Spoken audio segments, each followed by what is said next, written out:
Hello everyone, it's Seth, probably better known as Saffron Olive, and it's time for another Brewer's Minute. So, as you know, one of the series I do every single week is Commander Clash, and I've learned a lot about some of the pitfalls in building commander decks over the last year that we've been doing that series. Not just from building my own decks, but especially from doing viewer submitted weeks where I just get to see tons of deck lists that are created by all of you. So today I wanted to take a few minutes and talk about 3 of the biggest deck building mistakes or flaws that I've seen in other people's commander decks and make in my own. I've gotten better at it, but this still comes up on occasion. So these are pretty much the 3 biggest mistakes people make in building commander decks, and if you can solve these problems and avoid these mistakes, your commander decks are going to be much, much better. A quick reminder before we get to the 3 biggest deck building mistakes in Commander, if you enjoy Brewer's Minute and the other series here on the channel, it would be amazing of you if you could click that subscribe button down in the corner of your screen. It's a great way to support the channel and the site for free.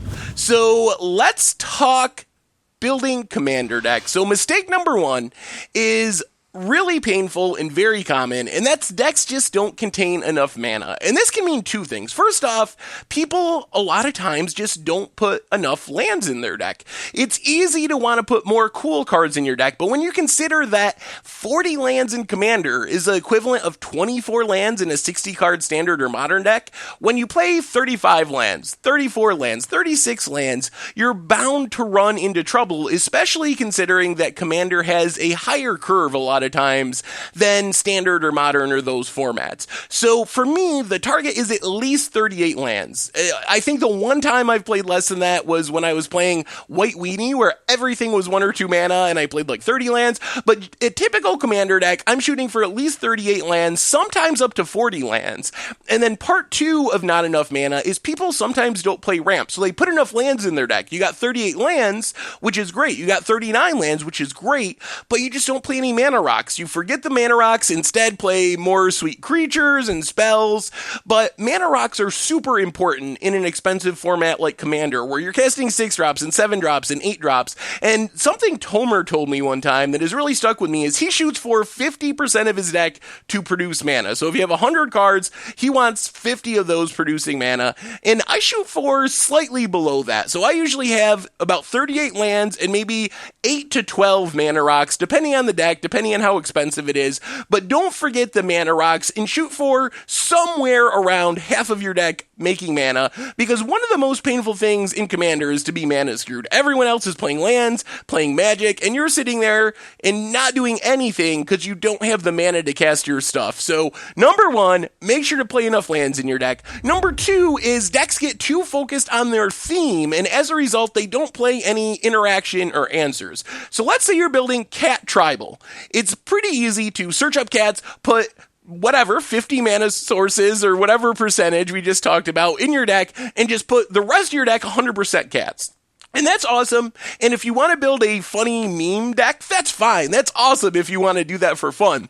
But for me, I kind of shoot for the 75% rule. And this is kind of a dual meaning. I know Jason Alt, big Commander content producer, talks about the 75% rule as far as the power level of a deck, but I'm talking about actually building the deck. So when I build a tribal deck, I want about 75% of my non-land cards to be on theme. So if I'm building Cat Tribal, that means I'm going to have 37, 38 cat tribal cards or tribal focus cards in my deck, but then I have 12 or 13 non-land, non-mana rock slots where I can just play cards I need to make a commander deck work. Some artifact and enchantment removal, some swords to plowshares, a Day of Judgment, or a Wrath of God, just commander cards that you need to deal with what your opponent's doing. So when you build a theme deck or tribal deck, don't shoot for 100% on theme, shoot for 75%, and even that is very on theme. You could be 50% on theme and your deck would still feel very much tribal.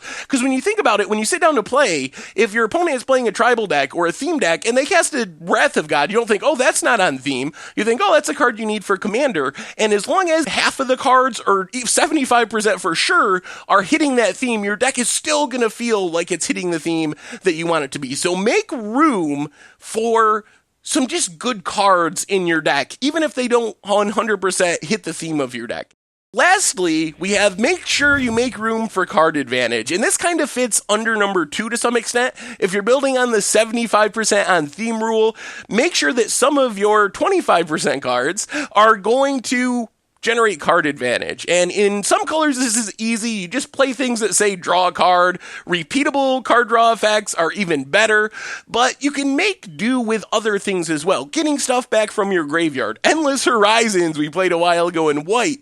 There's these sneaky forms of card advantage, but the basic idea is beyond being mana screwed, the worst feeling in Commander is being the player that's sitting there with 1 card in hand or 0 cards in hand, while all of your opponents have 6 cards, 7 cards, 12 cards because they have a Reliquary Tower, and they're playing Magic, and you're just sitting there, crossing your fingers, hoping you draw something you can play off the top. So make sure to build some sort of card advantage into your deck. So for me, those are the 3 big ones. If you can hit those 3 check marks, make sure you have enough mana, make sure that you play some good cards, and not just 100% theme/tribal cards, and make sure you have card advantage. You're not only going to have better decks, but you're going to have way more fun playing, and that's what Commander's about. It's about having fun, and for me, making sure I have these things makes the game, not just for me, but for everyone, more fun. Even if you're not the one getting mana screwed, it's not as much fun to play Commander when someone's getting mana screwed. You feel bad for that person. Or when someone has no cards in hand and they're drawing off the top.